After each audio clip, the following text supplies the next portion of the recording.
आणि माझी परिस्थिती अशी आहे की एकटा फडकरी आणि 10 रानात फड कापायला जायचं आहे, त्यामुळे स्टेजवर बसल्यापासून फोनवरच आहे मी.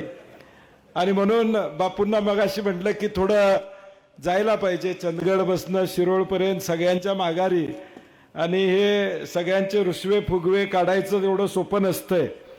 त्या सगळ्या गोष्टी मगाचपासून चालू होत्या आणि त्यामुळं या सभेला एक ऐतिहासिक महत्त्व आहे. स्वर्गीय PN पाटील साहेबांनी बोंद्रे दादांच्या नंतर या करवीर तालुक्याचा खऱ्या अर्थानं विकास केला. या करवीर तालुक्याला एक प्रतिष्ठा या जिल्ह्यामध्ये आणि महाराष्ट्रामध्ये प्राप्त करून दिली. PN पाटील साहेब मुंबईमध्ये आमदार म्हणून ज्यावेळी रुबाबात यायचे त्यावेळी लोक विचारायचे हे कुठले, तर हे करवीरचे, अशा पद्धतीनं त्यांचा उल्लेख व्हायचा. एक रुबाबदार व्यक्तिमत्व. कुठेही गेलं तर फार वेळ त्यांना बसावं लागत नव्हतं. एखाद्या मंत्र्याकडे गेलं तर 5-10 मिनिटात त्यांचं काम व्हायचं. कारण की ज्याचा उल्लेख अनेकांनी केला की गेल्या 30-40 वर्षामध्ये बोंद्रेदादांच्या नंतर काँग्रेसची धुरा समर्थपणे या जिल्ह्यामध्ये पुढे घेऊन जाण्याचं काम PN साहेबांनी प्रामुख्यानं आपल्या काळामध्ये केलं. आज देखील अनेक आठवणी त्यांच्या आपल्याला सांगता येतील. इथं बसणारे तरी अनेक जण आहेत. आम्ही 2004 साली आमदार म्हणून आलो, त्या बसण्याच्या आठवणी त्यांच्याबरोबरच्या अनेक आहेत. स्वर्गीय विलासराव देशमुखांचे लहान भाऊ म्हणून PN साहेबांचा उल्लेख या महाराष्ट्रामध्ये केला जायचा. एवढं चांगलं नातं त्यांनी या महाराष्ट्रातल्या सगळ्या नेतृत्वाबरोबर या ठिकाणी जोपासलं. कुठेही गटातटाचा विचार न करता काँग्रेस एके काँग्रेस ही भूमिका सातत्यानं PN साहेबांनी आपल्या आयुष्यामध्ये त्या ठिकाणी स्वीकारली.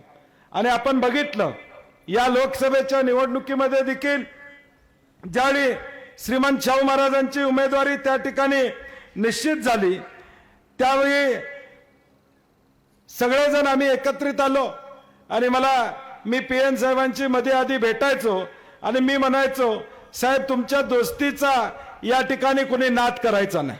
कारण की म्हणलं तुमच्या विधानसभेला फिरलं नसतील एवढं तुम्ही महाराजांसाठी फिरा लागल्या. म्हणजे एवढे कष्ट, एवढी जबाबदारी PN साहेबांनी त्या काळामध्ये आदरणीय शाहू महाराजांसाठी या ठिकाणी घेतली. कारण की या दोघांचे एक वेगळं नातं होतं.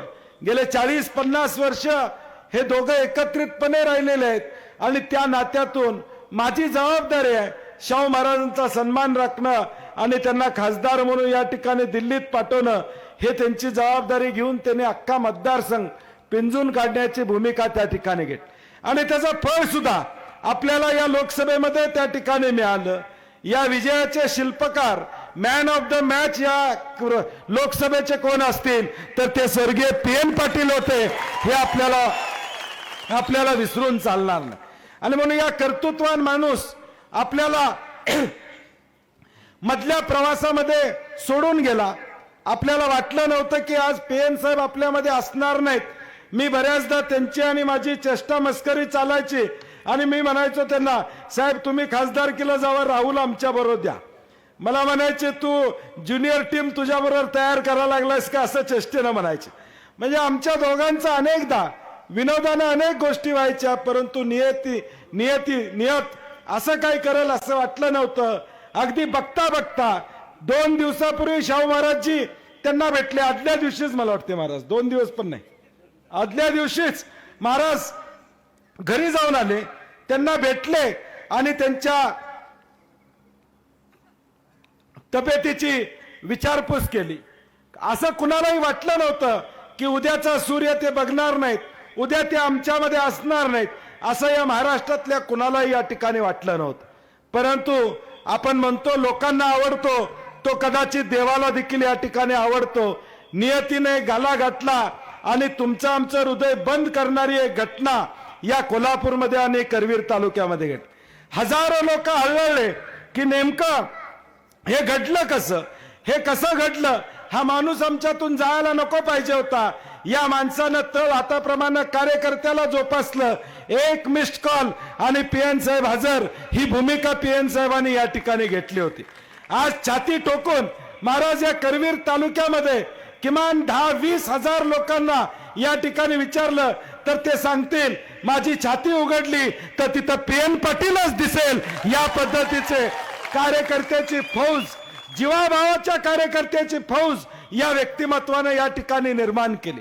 किती वेळा भेटलो, काय भेटलो हा विषय नव्हता, परंतु माणूस एकदा PN पाटलांना भेटला की तो आयुष्यभर त्यांच्या प्रेमात पडत होता. असं हे व्यक्तिमत्व आपलं या ठिकाणी होतं. हे सगळं सत्य आपल्या समोर मांडण्याचा उद्देश एवढाच आहे की हा इतिहास आपल्या बरोबर आहे. ज्या माणसानं या करवीर तालुक्याचा पाया रचला, ज्या माणसानं तुम्हाला ताट मानेनं या कोल्हापूर जिल्ह्यामध्ये PN पाटलांचे कार्यकर्ते म्हणून उभं केलं, आता तुमची जबाबदारी आहे. आता PN पाटलांच्या माघारी तुमची जबाबदारी असणार आहे. PN साहेब अर्ध्यातून या ठिकाणी आपल्याला सोडून गेलेले आहेत.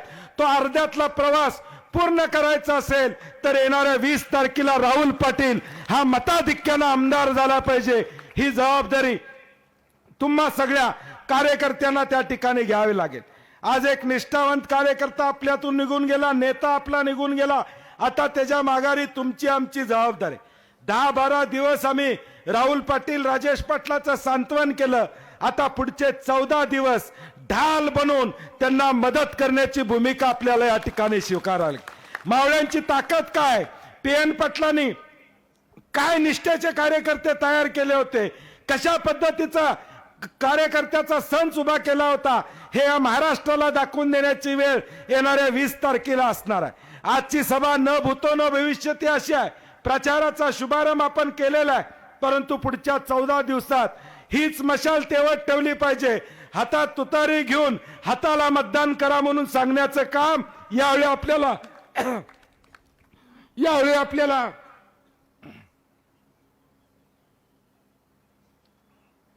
गेले 4 दिवस माघारीवाल्यांशी बोलून बुक्का पडलाय. आपल्याला जबाबदारी घ्यावी लागेल. आणि म्हणून माझी विनंती आहे की आज दुसऱ्या बाजूला महायुतीचं सरकार आहे, एक भ्रष्टाचारी सरकार.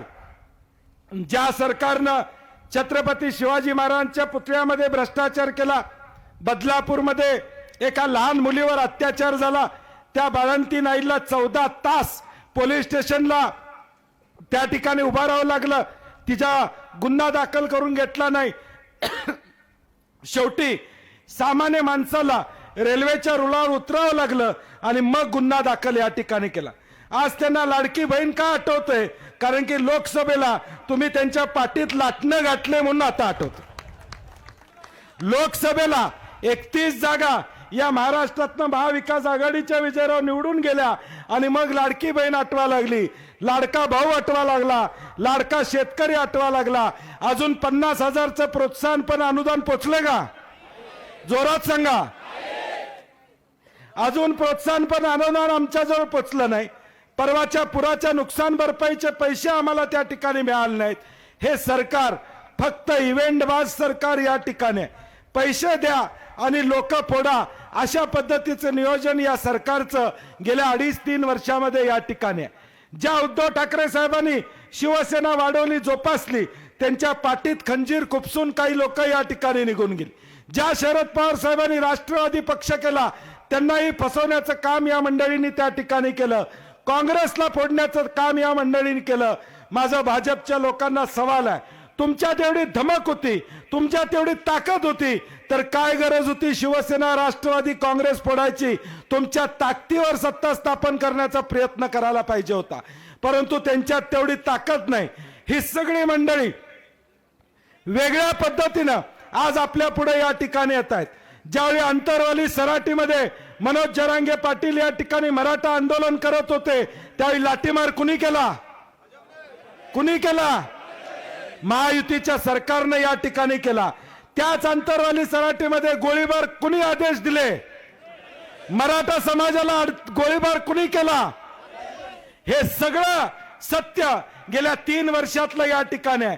धनगर समाजाची फसवणूक, मराठा समाजाची फसवणूक, तिकडे ओबीसी आणि मराठा भांडणं लावायची आणि स्वतःची पोळी बाजून घेण्याचा प्रयत्न ही मंडळी करतायत.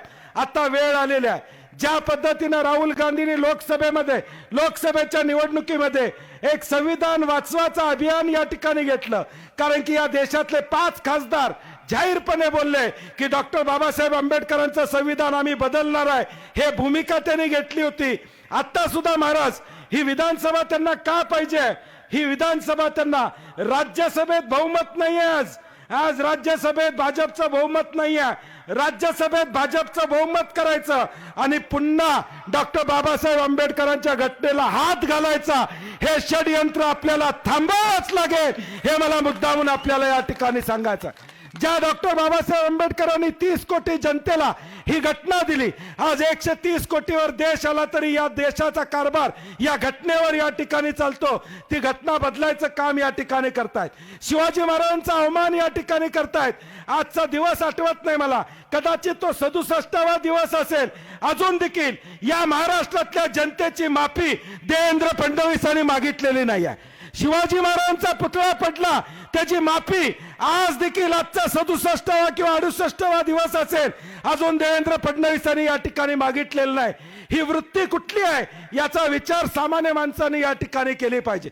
ज्या छत्रपती शिवाजी महाराजांचा अपमान करायला मागे पुढे पाहत नाहीत, ते तुमचा आमचा सन्मान आयुष्यामध्ये या ठिकाणी करणार नाहीत, हे आपण लक्षात ठेवलं पाहिजे. आणि म्हणून कार्यकर्त्यांना विनंती आहे, मग अशी बापू बोलले तर खरं आहे, पक्ष मोठा आहे, PN पाटलांचा गट मोठा आहे, हा गाडीत बसला तो गाडीत बसला, आता वांदा काढायचं काम नाही. 23 तारखेला वांदा काढा, राहुल पाटलाचा हात धरा, बंटी पाटलाचा कान धरा, मी माफी मागायला तयार आहे काय असेल तर. परंतु आता 15 दिवस राहुल पाटलाला कोण सांगते काय सांगते याचा विचार करू नका. PN पाटलांच्यावर प्रेम आहे का तुमचा? असेल तर काय चाललंय याचं बघायचं नाही, गाडीत कोण बसलं, पुढे कोण होतंय याचा विचार करायचा नाही. जर माझ्या हृदयात PN पाटील असेल, जर माझ्या मनामध्ये PN पाटील असतील, तर माझं एकच स्वप्न असलं पाहिजे, राहुल पाटलाला आमदार करणं, हे माझं एकच स्वप्न असलं पाहिजे. तुमच्यातले हेवे दावे बाजूला ठेवा, जिल्हा परिषद पंचायत समितीचं राजकारण बाजूला ठेवा, ग्रामपंचायतचं राजकारण बाजूला या ठिकाणी ठेवा. ज्या PN पाटलांनी तुम्हाला तळ हाताच्या फोडाप्रमाणे जपलं होतं, त्या PN पाटलांना जर श्रद्धांजली व्हायची असेल, खऱ्या अर्थानं त्यांचा मान सन्मान या ठिकाणी राहायचा असेल, तर 23 तारखेला स्वर्गातनं सुद्धा PN साहेबांनी आनंद अश्रू वाहिले पाहिजेत. असं कार्य तुम्हा सगळ्या मंडळींना या ठिकाणी करावं लागेल. आणि यामध्ये तुम्ही कुठेही कमी पडता कामा नये. आजपासून कामाला लागा, मला कुणाचाही फोन येता कामा नये. ठीक आहे, अडचण असेल फोन करा, तक्रारीचा फोन येता कामा नये की असं झालं तसं झालं. आज तुम्ही PN पाटलाच्या शिल्लेदार आहात, इथं बसणारा प्रत्येक माणूस PN पाटील आहे. राहुल पाटील उमेदवार नाही, तुम्ही उमेदवार आहात हे लक्षात ठेवा, तुम्ही उमेदवार आहात हे लक्षात ठेवा. आणि त्या ताकदीनं पुढच्या 14 दिवस आपण काम करा. बंटी पाटील असेल, शाहू महाराज असतील, आम्ही जीवाचं रान करू. कुठं अडचणी असतील तर आम्हाला सांगा. पन्हाळा असू दे, गगनबावडा असू दे, जुना मतदारसंघ असू दे, नवा मतदारसंघ असू, नवा करवीर तालुका असू दे, या सगळ्या तालुक्यामध्ये जिथं तुम्ही बोलवचिला तिथं आमची याची तयारी आहे. आज रुसवा मागं ठेवायचा, 2 पावलं मागं ठेवायची, 4 पावलं PN पाटलांचं स्वप्न पूर्ण करण्यासाठी आपण कटिबद्ध येणाऱ्या भविष्यकाळात या ठिकाणी राहावं, हे मला मुद्दामून या ठिकाणी सांगायचं आहे. माझ्या जुन्या करवीर मतदारसंघातल्या लोकांनाही माझी विनंती आहे, ही माझी कर्मभूमी आहे. 2004 साली या बंटी पाटलाला तुम्ही आमदार केलं म्हणून पुढे तो मंत्री झाला. करवीरवाल्यांनी जर मला डोक्यावर घेतलं नसतं तर बंटी पाटील मोठा झाला नसता. माझंही तुमच्या प्रति दायित्व आहे, तुम्ही मला मोठं केलंय. मी आजपर्यंत मतदारसंघ बदलला तरी या 3-4 जिल्हा परिषद मधला कोण माणूस आला तर त्याचं काम मी या ठिकाणी राखलेलं नाही. त्याला आधार देण्याचं काम आज देखील आम्ही करत आलेलो आहे. आणि म्हणून आता प्रतिष्ठा आहे ती PN पाटलांची आहे, शाहू महाराजांची आहे, बंटी पाटलांची आहे, संजय पवारांची आहे, विजय देवणेंची आहे, पवार साहेबांची आहे, उद्धव ठाकरे साहेबांची आहे. ही प्रतिष्ठा जपण्याचं काम येणाऱ्या 20 तारखेला आपल्याला करावं लागेल एवढी विनंती करतो. आणि आदरणीय शाहू महाराजांचे आभार मानतो की आज अनेक बंडखोऱ्या, अनेकांची इच्छा होती इथं उभारण्याचं, मग अनेक इच्छुकांना आम्ही समजावून सांगितलं, ते सगळे माघार घेतले. आता शाहू महाराजांनी VB पाटलांच्या मध्यस्थीनं कॅप्टन उत्तम पाटलांची देखील माघार या ठिकाणी झालेली आहे. अमर आमच्याबरोबर होताच, त्याला काय सोडला नसता, आम्ही काळजी नव्हती.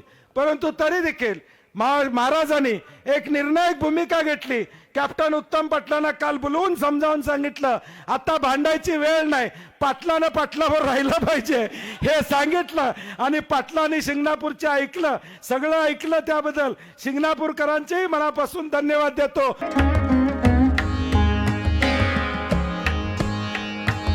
सणासुदीचा आनंद द्विगुणित करा वारणा उत्पादनांसोबत.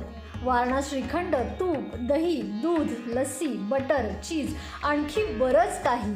सणासुदीच्या काळात शुद्ध आणि सात्विक वारणा उत्पादने घरी आणा. वारणा, आनंद अस्सल चवीचा.